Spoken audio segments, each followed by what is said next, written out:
नमस्कार मित्रांनो, मी स्वाती तोरसेकर एशा पृथ्वीमध्ये तुमचं स्वागत करते. कॉर्पोरेट जिहाद करणाऱ्या कंपन्या आणि एफ-सी-आर-ए ह्यांचं काही नातं आहे का? हा प्रश्न कुठेतरी माझ्या मनामध्ये आला आणि मी शोध घ्यायला सुरुवात केली. अर्थात शोध घ्यायला सुरुवात केली ना, की काही ना काहीतरी अचंबित करणाऱ्या फॅक्ट्स असतात त्या हाताशी लागतातच.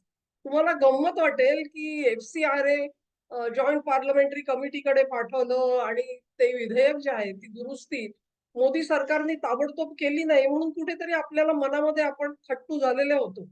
पण तुम्हाला मजा सांगते, की ज्या स्वयंसेवी संघटना या सगळ्या फंडिंगचा म्हणजे परदेशातून येणाऱ्या फंडिंगचा दुरुपयोग करतात आणि त्याचा धर्मांतरणासाठी वापर केला जातो. अन्य देखील गोष्टींसाठी सरकारच्या विरोधामध्ये आंदोलनं पेटवण्यासाठी त्याचा वापर केला जातो. ह्या गोष्टी ध्यानात आल्यानंतर सरकारने ती दुरुस्ती आणायचं ठरवलेलं होतं. आणि ही दुरुस्ती सरकारने लांबणीवर टाकली म्हटल्यानंतर लांबणीवर नाही टाकलेली ती, जे-पी-सीकडे गेलेली आहे. पण इफेक्ट तोच झाला. जे ताबडतोबीने झालं असतं ते झालं नाही. म्हणून आपण खट्टू झालेले होतो. पण गंमत वाटेल तुम्हाला, की ज्या सगळ्या या स्वयंसेवी संघटनांबद्दल आपल्याला आक्षेप आहेत ना, त्यांना जो पैसा येतो, त्यातला फक्त 30% पैसा परदेशातून येतो. Are you surprised? Only 30%. Just 30%. उरलेले 70% कुठून येतात? उरलेले 70% ह्या देशाच्या मातीतूनच त्यांना मिळतायत. Can you imagine that? देशविघातक कारवाया असतील, धर्मविघातक कारवाया असतील, या सगळ्यांसाठी पैसा देणारे केवळ परदेशातली सरकार नाहीये. तिकडच्या संस्था नाहीयेत. संस्था इथे सुद्धा आहेत आणि त्यांचा छडा लावण्याची गरज आहे. आता तुम्हाला आठवेल, की मार्को रुबियो म्हणाले, की आम्हाला आता इथून पुढे जर का मदत पाठवायची असेल भारतामध्ये, तर आम्ही ती सरकारच्या स्वाधीन करू. मग सरकारने त्याचा विनियोग कसा करायचा ते आम्ही त्यांना सांगू, की अमुक लोकांना द्या. तुम्ही रेग्युलेट करा. आम्ही तुमच्या हातामध्ये पैसे देतो. आम्हाला त्यांच्या हातामध्ये डायरेक्टली देण्यात काहीही स्वारस्य नाही. कारण मार्को रुबियोंना माहिती आहे, की मी देतो, तो पैसा जर का फक्त 30% असेल, तर या सगळ्याचं जे दोष आहे, खापर आहे, ते मी माझ्या माथ्यावर कशाला मारून घेऊ? अर्थात रुबियोंनी जेवढा समंजसपणा दाखवला म्हणा किंवा एक मॅच्युरिटी दाखवली, परिपक्वता दाखवली, तेवढी काय सगळ्या परदेशी संस्थांकडे नाहीये, हेही मी मान्य करते. पण त्यांनी दाखवली. पण त्याचं दुसरं कारण हेच आहे, की त्यांना माहिती आहे, की असा येणारा पैसा हा फक्त 30% आहे. 70% पैसा कुठून येतो याचा छडा लावण्याची गरज आहे आणि सरकार तो नक्की ही कारवाई करेल. ह्याच्यामधला तुम्हाला आश्चर्य वाटेल, एक मोठा हिस्सा जो आहे, तो हिस्सा कॉर्पोरेट सोशल रिस्पॉन्सिबिलिटी या नावाने दिला जातो. What is corporate social responsibility? आपल्या देशामध्ये एक if I am not mistaken यू-पी-एने एक नव्याने एक रिक्वायरमेंट आणली, की कंपनीला जो काही प्रॉफिट झाला असेल, त्यातला काही हिस्सा त्यांनी सामाजिक कार्यासाठी दिला पाहिजे. हे त्यांना बंधनकारक केलं. मग तो अगदी 1% असेल, 2% असतील किंवा जे काही असतील ते.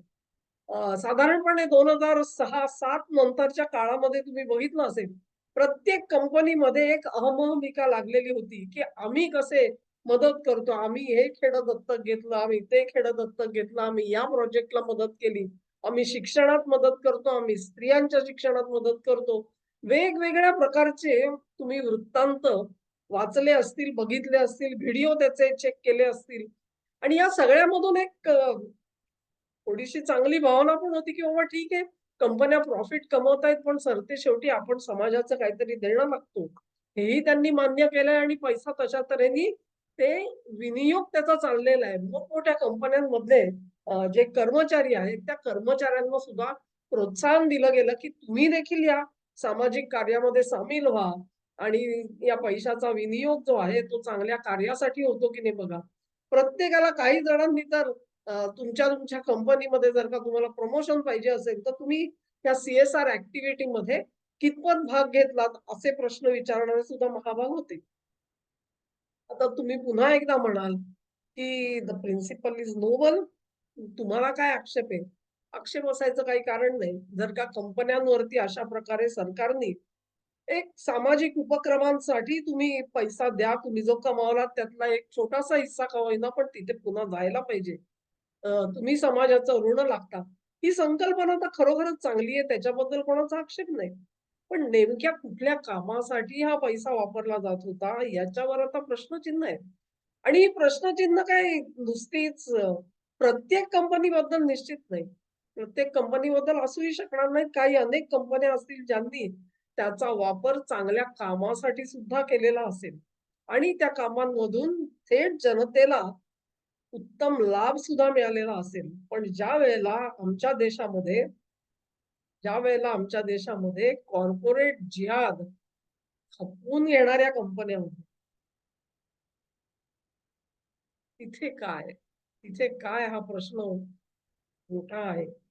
आणि याचं कारण असं, की ह्या सगळ्या ज्या कंपन्या आहेत, मी एक व्हिडिओ केलेला होता डायव्हर्सिटी, इक्विटी आणि इन्क्लुझिव्हनेस, DEI असं एक प्रिन्सिपल तयार केलेलं आहे आणि त्याच्यामधून हे सगळं जे प्रिन्सिपल आहे हे वर्ल्ड इकॉनॉमिक फोरम मधून मान्य करून घेतलेलं आहे. मग त्याच्यानंतर त्यांनी काय केलं असेल, तर संपूर्ण जगामधले 3000 महत्वाचे टॉपची लोक त्यांनी निवडली, कंपन्या निवडल्या आणि त्यांना सांगितलं, की तुम्ही तुमच्या कंपन्यांमध्ये डायव्हर्सिटी, इक्विटी आणि इन्क्लुझिव्हनेस ह्याच्यावरती भर दिला पाहिजे.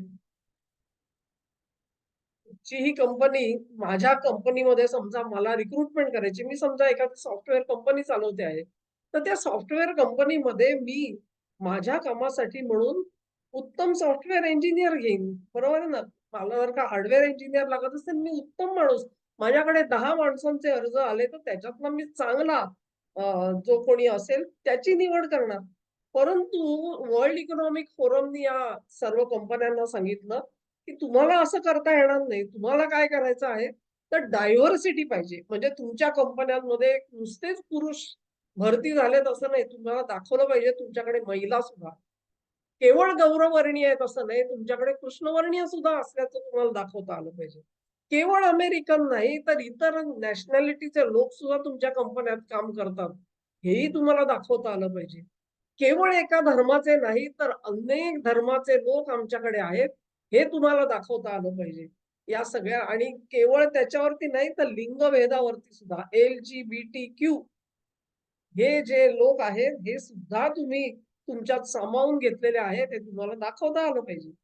आणि तसं तुम्हाला दाखवता येईल त्याच्यासाठी त्यांच्या सह्या घेतल्या. 3000 कंपन्यांच्या. तुम्ही म्हणाल एवढ्या टॉप मोस्टच्या कंपन्या, इतका प्रचंड टर्नओव्हर त्यांना ह्यांच्यासमोर नमायचं काय कारण होतं? World economic forum.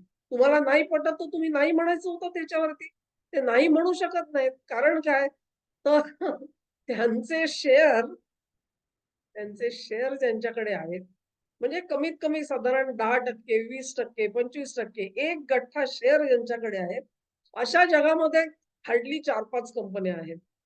3 ते 4 असतील समजा. मी ऐकलं नाही तर त्या कंपन्या सिस्टमॅटिकली तुमचा शेअर उतरवू शकतात स्टॉक मार्केटमध्ये. आता गंमत अशी आहे, की कुठच्याही कंपनीचा जो असतो त्याची 2 कामं असतात. एक तर आपल्या कंपनीची भरभराट करायची, त्याला प्रॉफिट मिळेल अशी व्यवस्था करायची. आपण जे काही माइलस्टोन्स आखलेले आहेत, त्याच्यानुसार मार्गक्रमण होते की नाही हे बघायचं आणि त्याचबरोबर शेअर होल्डर्सना आनंदित ठेवायचं, हॅपी ठेवायचं. आता शेअर होल्डर्सना हॅपी ठेवायचं म्हणजे काय? तर शेअरचे भाव नेमके वधारलेले राहिले पाहिजे. ते खाली येता कामा नयेत. म्हणजे धाडकन आपले खाली येऊन कोसळलेत असं होऊ नये. ह्याच्यासाठी काळजी कोण घेतो? तो सीईओ घेत असतो काळजी. आता अशा सीईओला जर का कोणी धमकावलं, की माझ्या हातामध्ये तुझे 25% शेअर आहेत आणि तू बघ हे DEI करत नसशील तर तुझा शेअर गडगडणार. हे दिसतं त्याला डोळ्यासमोर, तेव्हा त्याला DEI मान्य करावं लागलं. एकदा त्यांनी DEI मान्य केलं, की त्याच्यावर हे बंधन आहे, की तुझे जे सप्लायर आहेत आणि तुझे जे कस्टमर आहेत, त्यांना पण तू सांग, की आमचं DEI तुम्हाला सुद्धा मान्य करावं लागेल म्हणून. आलं लक्षात? त्यामुळे केवळ त्या मोठ्या 3000 कंपन्या नाही, तर त्यांचे व्हेंडॉर्स आणि त्यांचे कस्टमर्स ह्यांच्यावर सुद्धा ते बंधन आलं. असं करत-करत एका स्तरावरून दुसरा स्तर, तिसरा स्तर अशा अनेक कंपन्या ह्याच्यामध्ये गुरफटून गेल्या. त्यांचेच काही प्रतिनिधी भारतामध्ये कॉर्पोरेट हाऊसेस चालवतात. तेव्हा अर्थात ते सुद्धा या डी-ई-आयच्या लपेट में आये थे असं आपण म्हणू शकतो. हे जे डी-ई-आयच्या लपेटमध्ये आलेल्या ज्या कंपन्या होत्या ना, तिथेच हे कॉर्पोरेट जिहाद होतं. आणि मग तुम्ही एकदा डी-ई-आय हे प्रिन्सिपल अंगीकारलं, की त्याच्यासाठी तुमचा पैसा सुद्धा गेलेला दिसला पाहिजे. तो पैसा कुठून जाणार? तर सी-एस-आर फंडिंग मधून जाणार. कारण सी-एस-आर फंडिंग तुम्हाला वरती कळवायचंय, की आम्ही डी साठी आमच्या सी-एस-आर फंडातून एवढा पैसा दिला. त्याच्यासाठी हे काम करून दाखवलं. तेव्हा तो फंडिंग तिकडे जात होतं. ते फंडिंग जर का तिकडे जात असेल, तर त्याचा नेमका पुढे विनियोग कसा होतोय, हे दाखवण्याची कोणावरही जबाबदारी नाही. म्हणजे आम्ही बाबा 100 मुलांना तिथे शिक्षण देतो आणि त्याच्यासाठी आम्ही काय या वर्षामध्ये 1 कोटी रुपये खर्च केले. असं जर का तुम्ही म्हणलात, तर या 1 कोटी मधले नेमके शिक्षकांवर किती खर्च झाला? ती जी काही खोली बांधली असेल, तिथे लाईट पुरवला असेल, तिथे बेंचेस पुरवले असतील, या सगळ्यावर किती खर्च झाला? ह्या सगळ्याचा तपशील कोणी मागत नाही. तेव्हा तुम्ही 1 कोटी देता त्याच्यातले तिचे 10 लाख खर्च होतात, 20 लाख का 50 लाख ह्याचा कोणालाही थांगपत्ता नाही. आलं लक्षात तुमच्या आता काय ते? 70% फंडिंग हे कसं होतं? 70% फंडिंग हे असं होतंय. आणि हे केवळ सी-एस-आर मधून होतंय असंही मी म्हणणार नाही. अनेक इतर मार्ग आहेत. आणि त्याच्याबद्दल मी सध्या बोलत नाही. ते जे पर्सेंटेज आहे ते सरकार योग्य वेळी प्रसिद्ध करेल याची मला खात्री आहे. पण आज मी 100% आणि ठामपणे सांगू शकते, की अशा प्रकारे केवळ फॉरेन कॉन्ट्रिब्युशन मधून या सगळ्या ॲक्टिव्हिटीज ज्या आहेत देशविघातक काय ते तेरे टुकडे होंगे, इंशाअल्लाह वगैरे जे काही बोललं जातं, या असल्या ज्या स्लोगन्स दिल्या जातात आणि इतर अनेक स्लोगन्स झुरळ आंदोलनासारख्या. झुरळ आंदोलनामध्ये आणि कोणाकडचे पैसे आले याची पण कल्पना नाही. किंवा तत्सम जे काही शिक्षण, मी आत्ताच म्हटलं तुम्हाला, शिक्षण सुधारलं पाहिजे, बरोबर आहे? शिक्षण सुधारलं पाहिजे ह्याच्यासाठी गावोगाव लोकं आता झुंडीच्या झुंडी करून एखाद्या शाळेमध्ये जातायत आणि तिकडे तपासणी करतायत. ह्या शाळेत बाक नाहीत, त्या शाळेत दारं नाहीत, त्या शाळेला काय टॉयलेट नाही, वगैरे, वगैरे. सगळा गोंधळ आणि सगळे गावकरी त्यांना पिटाळून लावतायत. आणि गावकऱ्यांना कळतंय, की ही घाण आपल्या गावामध्ये नकोय म्हणून. पैसा कोण देतंय मित्रांनो? कुठून येतोय पैसा? शिक्षण हे किती उदात्त कॉज आहे. आहे की नाही? ह्या उदात्त कॉजसाठी म्हणून आम्ही सी-एस-आर फंडिंग देतो, असं कंपन्या म्हणू शकतात. त्याचा विनियोग कशात होतोय? तर तिकडे जाऊन तपासणी करण्यामध्ये होतोय. होऊ शकत असेल, कल्पना नाही. कारण त्याच्याबद्दल कुठेही मी बातमी वाचलेली नाहीये. पण जेव्हा मी तर्कदुष्टरित्या बघायचा प्रयत्न करते, त्यावेळेला हे 70% जे फंडिंग आहे ना, त्याचा छडा लावण्याची निश्चित गरज आहे.